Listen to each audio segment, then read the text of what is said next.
Iniciamos la grabación.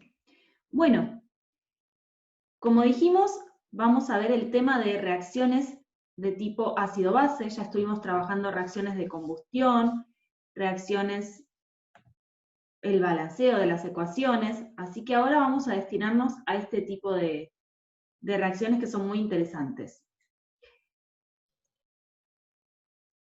Bien, ahí estamos. Bien, las reacciones de tipo ácido-base. Va a ser la combinación entre una sustancia que es ácida y una sustancia que es básica.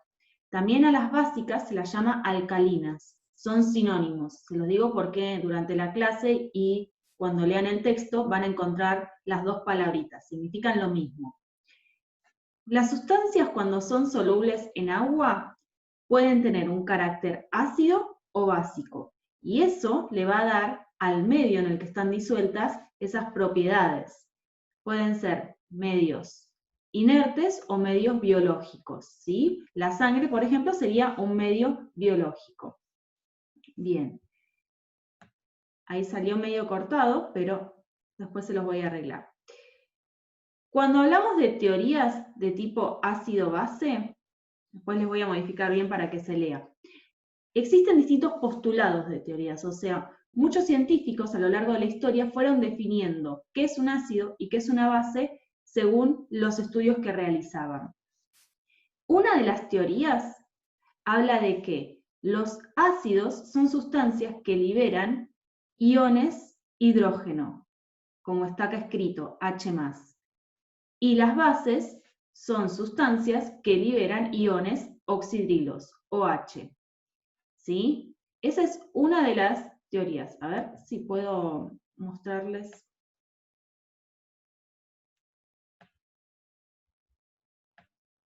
Acá. Ahí se ve completa la figura, ¿la llegan a ver? Sí. Esta teoría es la que hablaba Arrhenius. Entonces, Arrhenius definió el ácido como la sustancia que libera H's, piénsenlo así, y las bases como las sustancias que se liberan OHs. Como ejemplo, tenemos acá un ejemplo de una sustancia ácida, que sería el ácido clorhídrico, que al separarse en solución acuosa se libera los protones o el hidrógeno, o otro ácido que es el ácido nítrico, que al separarse libera H. Por eso serían, según la definición de Arrhenius, ácidos. Mientras que las bases serían sustancias que liberan OHs, o iones oxidrilos. Fíjense, el hidróxido de sodio al separarse en solución acuosa, queda el sodio por un lado y el oxidrilo por el otro. Lo mismo que el hidróxido de calcio. Entonces, esta es una de las teorías para definir ácido-base. Pero esta teoría resultó insuficiente, porque algunas sustancias no tienen o hidrógenos o oxidrilos. Entonces ahí tenía ese limitante, como decir, bueno, si yo me baso en esto, ¿cómo clasifico esas sustancias que no tienen estas partecitas? Por eso es que se generó otra teoría. Los químicos Bronsted y Lowry definieron a ácido como la especie capaz de ceder un ion hidronio, que se escribe H3 o más, y base a toda sustancia o molécula capaz de aceptar un ion hidronio. Esa es otra definición para ácido-base. Cuando ocurre esto, según la teoría de estos científicos, yo voy a generar parejitas o pares conjugados. ¿Cómo sería eso? Bueno, el mismo ejemplo que antes, el ácido clorhídrico se va a separar en cloro, pero al combinarse con agua va a quedar la molécula de H3 o más. ¿De dónde sale? Y si antes era H2O, 2 de hidrógeno, 1 de oxígeno, ahora le voy a sumar este otro hidrógeno que venía del ácido clorhídrico y va a pasar a ser H3O. ¿Sí? Esos parejitas se llaman ácido-base conjugados. El ácido 1 sería conjugado con esta base y la base esta sería conjugada con este ácido. ¿Sí? Hasta ahora todo netamente teórico. Lo que estamos viendo son cómo definimos ácidos y bases en las distintas teorías que propusieron los científicos a lo largo del tiempo. ¿Sí? ¿Hasta acá me siguen? Vimos dos teorías hasta ahora. Entonces, vamos por acá. Tenemos una teoría más de otro científico que es Lewis, que les debe sonar de todo lo que estuvimos trabajando. ¿Se acuerdan de Lewis, la estructura de Lewis? Sí. Bien, la estructura de Lewis hablaba de lo que era ceder o compartir electrones, hablaba netamente de la disposición de electrones, sobre todo los electrones del último nivel. Bueno, entonces, si Lewis siempre siguió esa línea de investigación, él va a definir las sustancias en ácidos o bases dependiendo de los electrones. Entonces, para Lewis, los ácidos son sustancias capaces de recibir uno o varios pares de electrones, y las bases son sustancias que donan uno o varios pares de electrones, ¿sí? Él lo definió en función de su línea de investigación, que eran los electrones. Ahora, entonces les nombré 3 o 4 científicos y 3 teorías para definir ácido-base. La pregunta es, ¿cuál es la correcta? ¿Cuál es la válida actualmente? Bueno, la realidad es que todas esas teorías para definir qué sustancia es un ácido y qué sustancia es una base son correctas. Todas son válidas actualmente y cuál usamos depende de la sustancia con la que estemos trabajando y el medio en el que estemos trabajando. ¿Sí? Entonces, si les llegan a preguntar en algún ejercicio qué es un ácido, qué es una base, tienen que usar cualquiera de las teorías, pero siempre definir o referenciar a quién la propuso, ¿sí? Por ejemplo, para Lewis, una base es tal cosa, un ácido es tal cosa, ¿sí? Porque las 3 son válidas. ¿Hasta acá estamos? Sí. Bien. Entonces, ya hablamos de los diferentes científicos y cómo definen qué es una sustancia ácida y qué es una sustancia básica según sus teorías. Ahora, cuando nosotros mezclamos una sustancia ácida y una sustancia básica, se produce lo que se llama una reacción de neutralización. Neutralizar es justamente equiparar algo. Entonces, si yo pusiera la misma cantidad de un ácido que de una base, voy a llegar a un equilibrio donde ese resultante no va a ser ni ácido ni básico, va a estar exactamente en el medio, va a ser neutro. Bien. Como decíamos, cuando un ácido reacciona con una base, se produce una reacción de neutralización. En la química, cuando yo junto un ácido y una base, la neutralización se va a dar en la formación de una sal y una molécula de agua, o más moléculas de agua. Las reacciones de neutralización ocurren en medio acuoso, y esa sal va a quedar disuelta en el agua, que es el medio en el que estamos trabajando. Como resultado, dijimos, vamos a tener una solución que es neutra, ni ácida ni básica, está en el medio. Vamos a ver este ejemplo. Yo, por ejemplo, tenía al ácido clorhídrico disuelto en solución, hidrógenos por un lado y el cloro, al hidróxido de sodio disuelto en solución, sodios por un lado, OH por el otro, que al combinarse me van a dar la molécula de sal, que va a ser formada por el cloro y el sodio, y la molécula de agua, que va a estar formada por los hidrógenos y el oxígeno.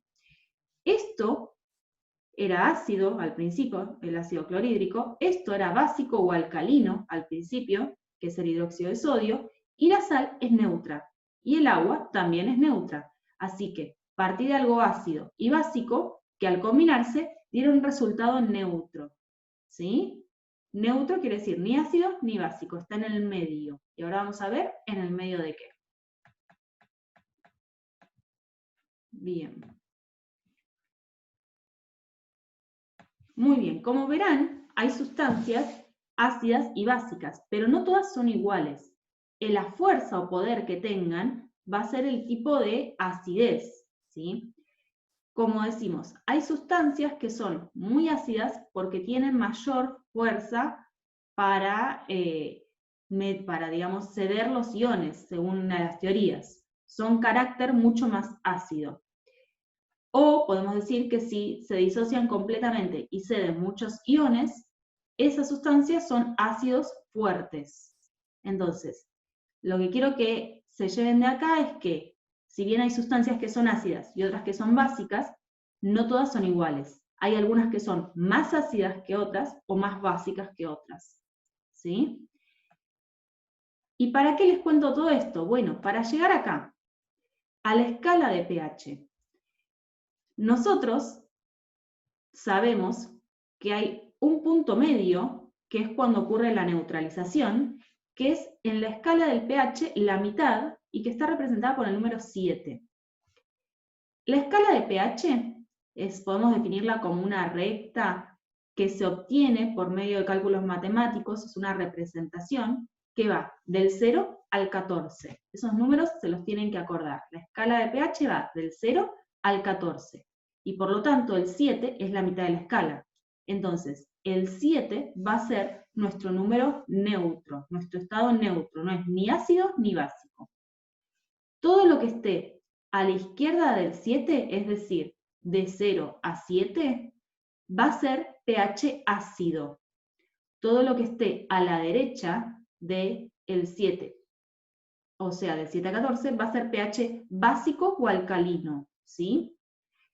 Entonces, les estuve hablando de pH, les estuve hablando de escala, de ácidos y bases. ¿Qué es el pH? Y acá muy importante. El pH se escribe la P minúscula y el hidrógeno mayúscula. La P es una función matemática, que significa menos logaritmo. Entonces, H sería la concentración de los protones o de los hidrógenos positivos que habíamos estado hablando en una de las teorías. O sea, pH es el menos logaritmo de la concentración de esos hidrógenos positivos. Esa es la definición teórica, ¿sí? Y con ese cálculo, al hacer el menos logaritmo de una solución o de la concentración de hidrógenos que tenga una solución, se va a establecer el valor que tenga de pH, y ese valor tiene que estar siempre adentro de esta escala. ¿Se entiende? Entonces, pH, una definición de una forma de calcular el valor de acidez o alcalinidad de la sustancia, que va a estar siempre comprendida en la escala que va del 0 al 14. Muy bien, entonces ahora vamos a hablar de ácidos, bases y pH. Los ácidos son soluciones entonces que tienen un pH menor a 7. Sería a la izquierda de la escala. Las bases o sustancias alcalinas son soluciones que tienen un pH mayor a 7, o sea, a la derecha de la escala, sustancias básicas. Y en el medio, justo en 7, clavado en 7, tenemos las soluciones de tipo neutro, donde el número de iones positivos es igual al número de oxidrilos negativos. ¿Sí? Están equiparados, por eso es que no es ni una cosa ni otra. Bien, entonces, ¿se entiende la escala de pH? ¿Pasamos? ¿O se me están durmiendo? Sí.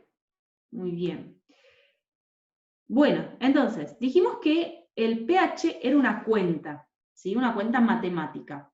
Ahora, ¿cómo mido yo ese pH? O sea, para saber, dentro de esa escala que va del 0 al 14, la solución si va a ser ácida, básica o neutra, y en el caso de ser ácida o básica, qué tan básica y qué tan ácida, ¿sí? Porque, algo que no les dije, en la escala, por ejemplo, las sustancias ácidas, cuanto más cercanas al 0, más ácidas van a ser, o sea, van a estar en el extremo más ácido. Y las alcalinas o básicas, cuanto más cercanas al 14, más básicas van a ser, van a estar más hacia los extremos. O sea que el número importa, ¿sí? Entonces, ¿cómo medimos ese pH para definir la solución con la que estamos trabajando? ¿En dónde se ubica dentro de esa escala de pH? Si es una sustancia ácida y qué tan ácida es, si es neutra o si es básica, y en caso de ser básica, qué tan básica es. Existen diferentes instrumentos que podemos usar en el laboratorio para definir y medir el pH, que son, uno, los pHímetros. Los pHímetros, ahora vamos a ver imágenes, son aparatos que usan electrodos que miden con exactitud el valor que tenga esa solución. Después tenemos sustancias indicadoras que son muy usadas también en los laboratorios, que son, como dice su nombre, sustancias que por medio de un cambio de color te indican el pH, ¿sí? Adoptan colores diferentes según se encuentren en presencia de un ácido o de una base. Y por otro lado tenemos un sistema de tiras, que son tiras embebidas con distintas sustancias que van a cambiar el color según el pH en el que se sumerjan esas tiras para evaluar dentro de la escala en donde estamos, que se llaman papel pH. Entonces, disponemos de 3 maneras de medir el pH: pHímetros, que son las más sofisticadas y exactas, si se quiere, más caras también, que están en los laboratorios generalmente; sustancias indicadoras, que como toda sustancia hay que tener cuidado al momento de trabajar porque puede ser alguna tóxica; y papel pH, que son los más comerciales o los más fáciles de acceder o de comprar, que son también más fáciles de usar. Vamos a conocer un poquito de estos y con eso terminamos la clase, la parte teórica. pHímetro. Les contaba que el pHímetro era un dispositivo electrónico que tenía un electrodo. Hay distintas formas en el mercado, pero todos funcionan sumergiendo el área de medición, por ejemplo en este caso sería acá donde tiene el electrodo, en la solución que nosotros queremos evaluar el pH, y esperar hasta que el aparato nos diga cuánto es el valor de ese pH. Como verán, son números muy exactos, con 2 decimales. Entonces, el pHímetro es el que te arroja un resultado exacto, preciso, con los 2 decimales medidos con precisión, ¿sí? Ese es uno, ese es el más caro, y es el que está en algunos de los laboratorios que necesitan ese tipo de instrumentos. Por otro lado, mencionamos a las sustancias indicadoras, que eran sustancias que cambiaban el color dependiendo si están en presencia de una sustancia ácida o básica. Uno de los ejemplos es la fenolftaleína, que cuando está solita es incolora, pero cuando se echa fenolftaleína en un medio o en una solución que es ácida, cambia su color a un color rojo violáceo. Eso nos está dando señal de que estamos en presencia de una sustancia ácida. Si no hubiese cambiado de color, la sustancia sería neutra o básica. Y así funcionan, así como la fenolftaleína, otros indicadores, como el naranja de metilo, o el azul de bromotimol, o la fucsina. Acá tenemos una tabla de indicadores, y el color que van a estar según estos indicadores, yo los arroje o los vuelque en soluciones que sean ácidas y en soluciones que sean básicas.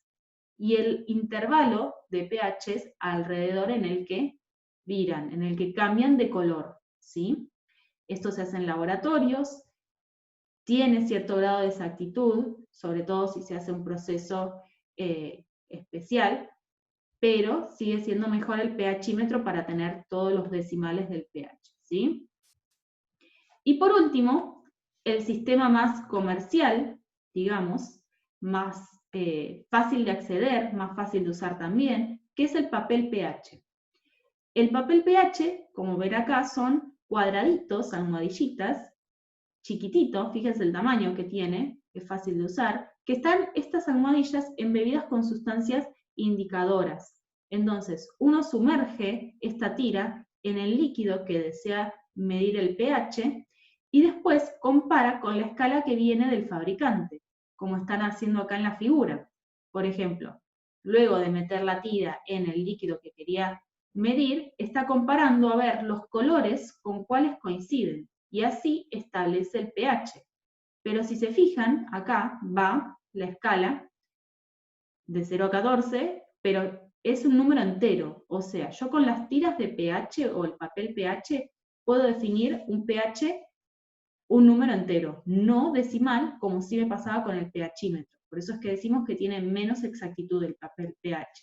Sin embargo, sirve mucho, pero está sesgado a la vista del usuario. O sea, si yo lo veo y pienso tal vez que por los colores me parece que es un pH 6 la solución, pero lo ve mi compañero y él en vez de ver un color verde lo ve más azul y dice, no, en realidad es pH 5. Bueno, eso es una de las limitantes y hay que saber que por eso no es tan exacto. Nos ayuda a orientarnos, nos dice un pH aproximado, pero no es estrictamente el pH de la solución.